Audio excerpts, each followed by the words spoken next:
యస్యాభవద్భక్తజనార్త్యహంతుః పితృత్వమన్యేష్వవిచార్యతూర్ణం स्तम्भेऽवतारस्तमनन्यलभ्यं लक्ष्मीनृसिंहं शरणं प्रपद्ये।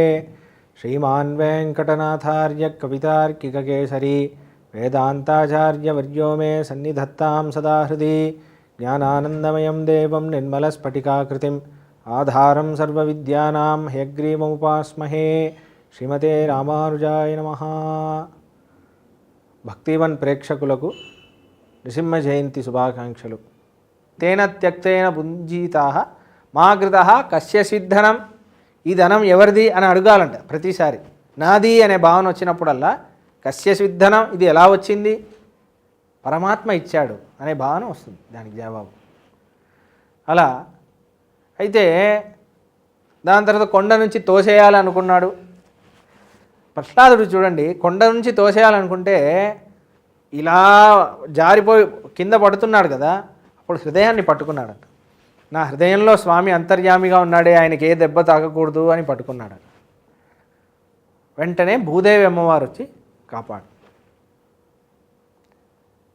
అయితే దిగి వచ్చేసుకొని నడుచుకుంటూ వచ్చాడు.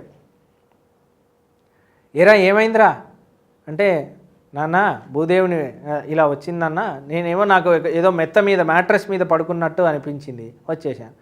నిన్ను తోసిన వాళ్ళు లేరురా అంటే, వాళ్ళు కొండెక్కారు కదా, దిగడానికి టైం అవుతుంది, వాళ్ళు వస్తున్నారు, నన్ను భూదేవి అమ్మవారు రక్షించి కాబట్టి నేను తొందరగా వచ్చేసాను. ఎలా చెప్పినా మళ్ళీ చాలా శ్రద్ధగా చాలా సిన్సియర్గా నాన్న దగ్గర వస్తాడు. మళ్ళీ నాన్న ఇలా అయిందన్న, నేను గజేంద్ర మోక్షం గురించి తెలుసుకున్నాను వచ్చే. ఒకసారి సముద్రంలో తోస్తాడు. ఆపో నారాయణ ప్రోక్త, జలం అంటేనే నారాయణుడు.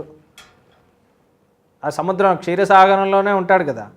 నాన్న సాగరం అంటే నాకు శ్రీమన్నారాయణ గుర్తొచ్చాడు నాన్న, అలానే ఇలా వెళ్ళాను, అలా వచ్చేసాను నాన్న అని అంటాడు. ఇంకా వీడికి భయం వేసింది, ఇలా కాదు అని. అయితే ఇంకా ప్రహ్లాదుడు ఉపదేశం చేస్తే వినడు. ఏంట్రా నీ బలం, నీ వెనకాల ఉన్నది ఎవరు, నీకు ఇంత బలం ఎక్కడి నుంచి వచ్చింది అని అడుగుతా. ఎందుకంటే వీడికి ఒక ఇది ఉందన్నమాట. వీడికి శక్తి వచ్చినప్పుడు వెంటనే ఒకసారి వైకుంఠానికి వెళ్తాడు, డైరెక్ట్ వెళ్ళిపోతాడు వైకుంఠానికి. వైకుంఠంలోనే కార్యవైకుంఠం అని ఒక ఛాంబర్ ఉందన్నమాట. వైకుంఠానికి అందరూ వెళ్ళలేరు, వెళ్తే రిటర్న్ రాలేరు, నచ పునరావర్తతే అని వేదమే అంటుంది. కాబట్టి దేవతలకు కూడా తెలియదు వైకుంఠం అసలు ఎలా ఉంటుందో, ఎందుకంటే వెళ్తే రాలేరు కాబట్టి. రఫ్గా ఇలా ఉండొచ్చు అనే అంచనానే. అయితే కార్యవైకుంఠం అంటే ఏంటంటే, మీకు చెప్పాలంటే ఒక పెద్ద ఆఫీసర్ బిల్డింగ్లో రిసెప్షన్ అనుకోండి, రిసెప్షన్ వరకు మనం వెళ్ళొచ్చు, మళ్ళీ రిటర్న్ వచ్చేయాలి కదా, పైన అంతా అందరినీ అలౌ చేయరు. అక్కడి వరకు వెళ్ళాడు. ఆ విష్ణు పరివారానికి చెందిన దేవతల్ని కైంకర్య పరులందరినీ కొట్టి తరిమి, ఎక్కడరా మీ హరి, ఎక్కడరా మీ హరి, ఎక్కడ దాక్కున్నాడు రా, అలా ఇలా అని తరిమి వచ్చేస్తే కనిపించలేదట. అడిగి వాడికి భయం. చూసావా, నాకు భయపడి దాక్కున్నావా నువ్వు, నేను ఏదో ఒకరోజు చూసుకుంటాను అని వాడికి ఒక అహంకారం. అది అయితే స్వామి తర్వాత వస్తాడట. వస్తే వీళ్ళు అడుగుతారు, అవును స్వామి ఇంతసేపు ఎక్కడ దాక్కున్నారు మీరు అని అడుగుతారు. స్వామి అంటాడు, వాడి హృదయంలోనే ఉన్నాను నేను అంట. మనకు కూడా అవుతుంది కదా, కొంతమంది కళ్ళజోడు తల మీదే పెట్టుకొని ఇల్లంతా ఎతుకుతారు, కానీ కళ్ళజోడు తలపైనే ఉంటుంది. అలానే ఇది చాలా ముఖ్యం అన్నమాట. మనకు కూడా అంగుష్టమాత్ర పురుష హృదయే ఆత్మని తిష్టతి, హృదయంలోనే ఉన్నాడు, వాడిని ఎలా మోసం చేయగలం మనం? కాబట్టి అది ఎందుకంటే వాడి కోసం ఒక టైం పెట్టాడు స్వామి, అందుకే అప్పుడు కనిపించలేదు. ప్రహ్లాదుడి దగ్గర ఇలా ఒక గొప్ప అవతారం చేయాలని స్వామి సంకల్పం. అయితే ఏంట్రా నీ బలం అంటే, ప్రహ్లాదుడు అంటాడు, నా బలమే కాదు నాన్న, నీ బలానికి కూడా ఆధారం ఆయనే నాన్న అని అంటాడు. అయితే అప్పుడు హిరణ్యకశిపుకి కోపం వచ్చేసి ఒక స్తంభం దగ్గర తీసుకెళ్ళి, యస్వయా మందభాగ్యోక్తో అని ఒక శ్లోకంలో అంటాడు. ఏమంటాడు, కస్మాత్ స్తంభేన దృశ్యతే అని అంటాడు. ఈ స్తంభంలో ఎందుకు కనిపించండు హరి, క్వాసౌ యదిశ సర్వత్ర కస్మాత్ స్తంభేన దృశ్యతే అని అంటాడు. నీ హరి సర్వమయం ఎక్కడ ప్రతి చోట ఉన్నాడంటే ఈ స్తంభంలో ఎందుకు కనిపించడు అని అడుగుతాడు.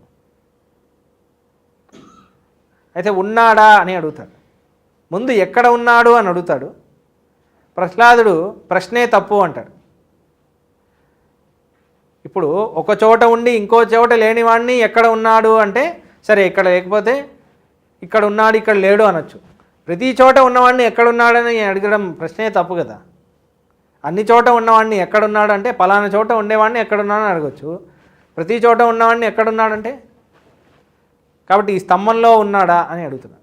అయితే ఆళ్వారు అంటున్నారు ఈ స్తంభంలో ఉన్నాడా అని ప్రత్యేకించి ఒక స్తంభాన్ని చూపించాడట.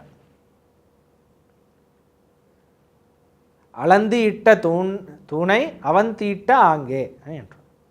ఎందుకు ఆ స్తంభమే చూపిస్తున్నాడంటే వాడు చూడండి వాడి మూర్ఖత్వము హిరణ్యకశిపు. ఆ స్తంభం మాత్రం వాడే కట్టాడట.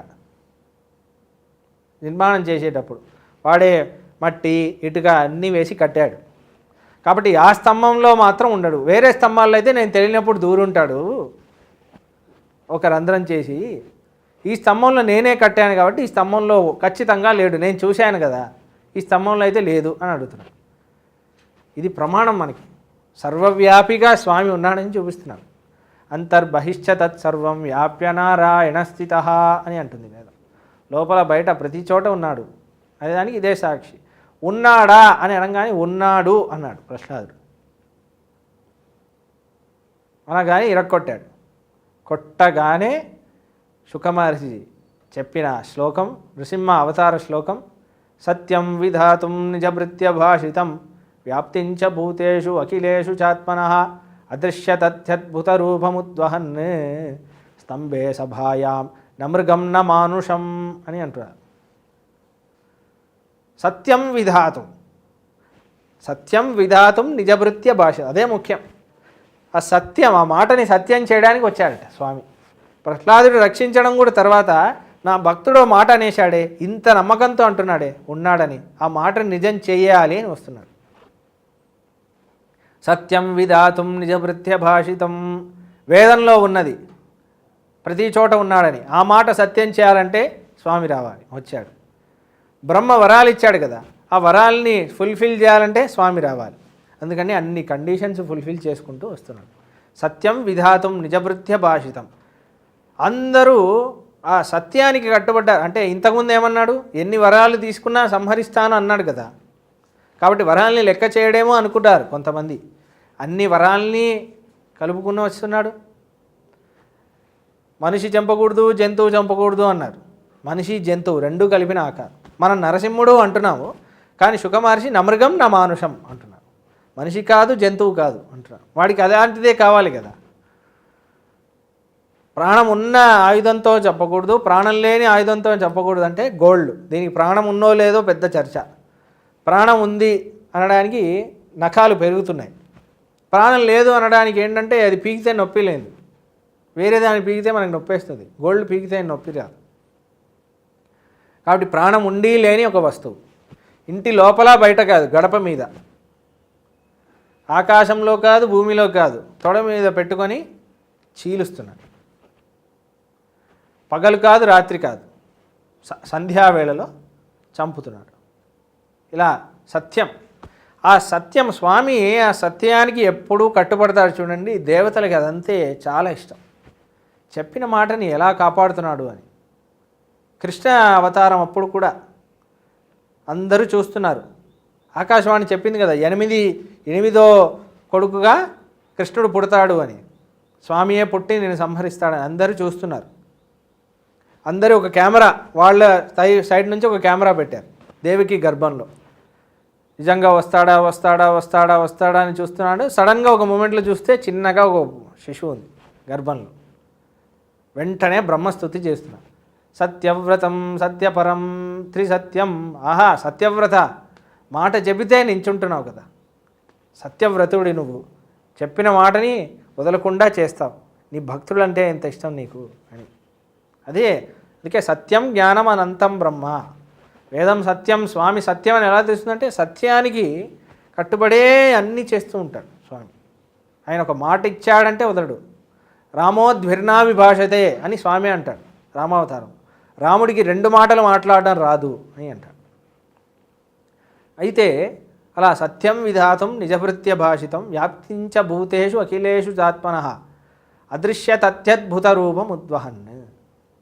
స్తంభం నుంచి అలా వచ్చింది, అత్యద్భుతమైన రూపం అని అంటున్నారు శుకమహర్షి. కృష్ణావతారం చెప్పేటప్పుడు తమద్భుతం బాలకం అంబుజేక్షణం అంటారు. ఈ బాలకుడు అద్భుతంగా ఉన్నాడు అంటున్నారు. నృసింహావతారం చెప్పేటప్పుడు అత్యద్భుతం అంటున్నారు, ఇంకా అద్భుతం.